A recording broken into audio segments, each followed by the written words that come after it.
Halo semuanya, selamat datang kembali di Harrison Info Channel. The video hari ini saya akan memberi and perbandingan utama antara Xiaomi 15T Pro dan 15T Basic.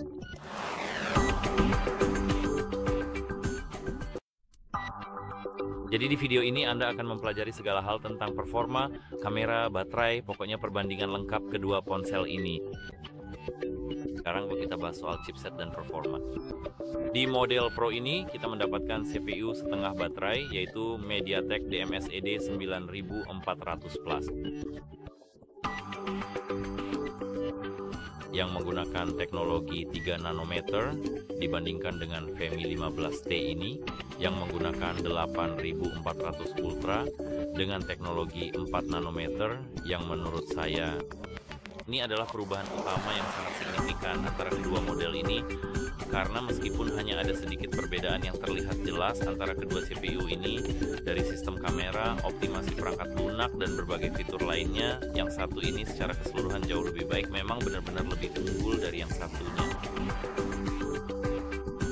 Secara garis besar saja. Seperti yang bisa Anda lihat pada desain casingnya, di sini mereka memiliki lampu senter di bagian ini. Dan di sini kita punya kamera ini, maksud saya bukan di kamera ini, tapi di pulau kamera ini. Untuk bagian layar, seperti yang bisa saya lihat, kita punya, katakanlah layar yang sama. Kita punya ukuran 6,93 inci, model 120 Hz di model basic, dan resolusi 1,5K+, lalu kecerahan puncak 1200 nits, ya, itu bagus. Tapi untuk 15T Pro semuanya sama, tapi refresh rate-nya 144 Hz. Selebihnya, spesifikasi panel, kecerahan, dan lain-lain sangat mirip, jadi saya rasa itu bukan perbedaan yang terlalu penting. Biar saya letakkan seperti ini. Dan untuk kameranya, mari kita bicara soal kamera, karena bagi sebagian dari kalian, ini adalah hal utama saat membeli ponsel. Untuk 15T Basic, yang ini akan punya kamera utama 50 megapiksel dengan OIS, ya, OIS, dan 50 megapiksel untuk foto 2 kali, serta 12 megapiksel untuk video. Untuk video, kita punya maksimal 4K, mode-mode keren, tidak ada 8K, jadi ya. Untuk 15T Pro, kita juga punya 50 MP di kamera utamanya. Sensor yang ditingkatkan, ukuran lebih besar untuk hasil lebih baik di kondisi cahaya rendah, dan seperti yang bisa Anda lihat, 50 megapiksel 5 kali periskop foto yang ada di sini, yang merupakan perbedaan sangat penting, karena dengan ponsel ini Anda bisa mengambil foto yang lebih baik saat diperbesar, sedangkan ponsel ini Anda bisa mengambil foto serupa, tapi kualitasnya menurun saat diperbesar. Saya sendiri bukan penggemar zoom ultra 100 kali di berbagai ponsel, karena sebenarnya lebih baik Anda mendekat saja, tapi di sini seperti yang Anda lihat, kita punya sistem kamera yang sangat-sangat bagus. Di sini epsilonnya sedikit lebih buruk, dan di model Pro ini kita punya ultra wide 12 megapiksel, jadi sama saja, dan yang ini mendukung video dengan lebih banyak opsi, misalnya 4K 120 fps, jadi ada sedikit perbedaan. Tapi untuk sistem kamera, saya akan merekomendasikan membeli yang ini daripada yang itu, karena memang memuaskan saat Anda bisa mengambil foto dari jarak jauh dan hasilnya tidak pecah, tajam, dan bagus. Bagaimana dengan kamera depan? Kamera selfie-nya yang mana? Ini, seperti yang bisa Anda lihat, ada punch hole di bagian atas layar, sebenarnya sama saja. Dan untuk kedua model ini, keduanya punya kamera depan 20 atau 42 megapiksel, kemampuan video dan HDR yang mirip, dan untuk 15T Pro juga sama, tidak ada perbedaan besar, performa solid sejauh ini. Bagaimana dengan baterai? Ya, di sini kita punya perbedaan yang cukup besar, karena untuk model basic yang ini, kita punya kapasitas 5500 mAh dengan pengisian kabel 67 watt. Tidak ada pengisian nirkabel, jadi kita tidak bisa mengisi daya secara wireless. Dan pengisian penuh seharusnya memakan waktu sekitar 50 menit. Dan untuk 5050T Pro, kita punya kapasitas yang sama, tapi pengisian dayanya 90 watt. Bukan 67, jadi jauh lebih cepat. Dan di sini kita punya pengisian daya kabel 50 watt yang lebih cepat daripada pengisian kabel iPhone. Jadi ya, pengisian penuh sangat cepat.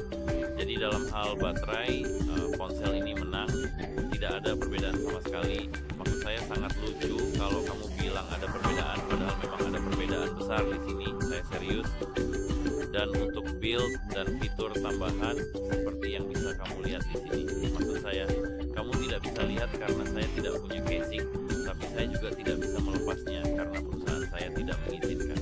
Tapi untuk build dan fitur tambahan di Xiaomi 15T Pro ini, kita punya frame yang lebih premium seperti metal atau alloy, ada wireless charging, kamera selfie yang lebih baik, dan lain-lain. Jadi menurut saya, atau biar saya coba lepas casingnya, saya akan tunjukkan ke kamu. Bentuknya seperti ini, dan di sini seperti yang bisa kamu lihat ada nuansa yang sedikit lebih premium saat menyentuh ponsel ini. Mereka punya frame yang lebih baik, kemungkinan dari metal atau alloy seperti yang saya sebutkan tadi. Sedangkan untuk Xiaomi 15T versi basic, kita mendapatkan frame plastik bagian belakang fiberglass atau frame yang tidak premium dan kaca Gorilla Glass 7i serta rating IP68 yang sama seperti di model Pro. Tapi ya, di sini kita memang punya frame plastik dan kamu bisa merasakannya saat digenggam. Tapi sebenarnya sensasi premiumnya tetap terasa, jadi tidak terlalu buruk. Bagaimana dengan penyimpanan dan harga? Ketika kita berbicara tentang penyimpanan, 15T Pro yang ada di sini memiliki RAM 12 GB dan tersedia opsi hingga 1 TB di konfigurasi tertingginya, yang merupakan pilihan sangat menarik. Karena jika kamu merekam semua video dalam 8K yang didukung oleh perangkat ini, kamu tidak akan kehabisan penyimpanan dalam waktu singkat. Sementara untuk versi basic yang ada di sini, kita akan mendapatkan jumlah RAM yang sama, yaitu 12 GB dan penyimpanan mulai dari hingga 512 GB. Sebenarnya hampir sama, hanya saja kapasitasnya setengah lebih kecil. Lalu soal harga, mari kita bahas harganya. Untuk model paling dasar, yaitu 40 Pro, saya tahu ini yang lebih menarik perhatian kalian. Harganya sekitar 800 euro untuk model dasar dengan RAM 12 GB dan penyimpanan 256 GB, dan harga yang lebih tinggi untuk kapasitas penyimpanan yang lebih besar. Jadi mulai dari 800 euro dan yang ini mulai dari 650 euro untuk varian yang sama. Jadi sebenarnya di sini perbedaannya sangat tipis, tapi ada perbedaan kunci yang terasa saat kamu menggunakan ponsel ini. Tapi mana yang sebaiknya kamu pilih? Sebenarnya saya sudah menggunakan ponsel ini, dan ponsel ini selama seminggu, jadi total 2 minggu menggunakan kedua ponsel ini. Jika kamu peduli dengan fotografi zoom, perekaman video dengan frame rate tinggi atau 8K, ingin pengisian daya cepat dan pengisian daya nirkabel, menginginkan performa terbaik dan build yang lebih premium serta nuansa yang lebih mewah, pilihlah 15 Pro. Tapi jika penggunaan ponselnya lebih ke standar seperti foto-foto media sosial pada jarak normal, sesekali bermain game, tidak peduli dengan pengisian daya nirkabel atau zoom, dan lebih memilih harga yang lebih rendah untuk fitur dasar yang hampir sama, maka pilihlah Poco X6 Pro. Nuansanya sama, kamu bisa merasakan vibe yang sama seperti 15T. Namun, untuk daya tahan, keduanya sama. Untuk pengisian daya baterai, seperti yang saya bilang, berbeda. Untuk kamera juga berbeda, dan disitulah performanya juga berbeda. Setiap aspek lebih baik di 15 Pro. Jadi, jika kamu ingin ponsel yang lebih murah tapi tetap bagus, seperti yang satu ini, itu pilihan yang sangat baik. Tapi jika kamu ingin ponsel yang lebih premium dan lebih baik, yang bisa dibandingkan dengan iPhone 16 Pro misalnya, kamu bisa memilih Xiaomi 15 Pro. Dan sebenarnya itu saja untuk video ini. Jika kamu merasa video ini bermanfaat, silakan pertimbangkan untuk berlangganan ke channel ini dan tinggalkan like di bawah. Masukan dari kalian sangat penting, jadi jika kamu berkenan, beritahu saya di kolom komentar apa pendapatmu tentang video ini. Mungkin ada kekurangan atau apapun yang ingin kamu sampaikan, cukup tulis di komentar. Seperti yang sudah saya bilang, itu saja. Semoga bermanfaat dan sampai jumpa.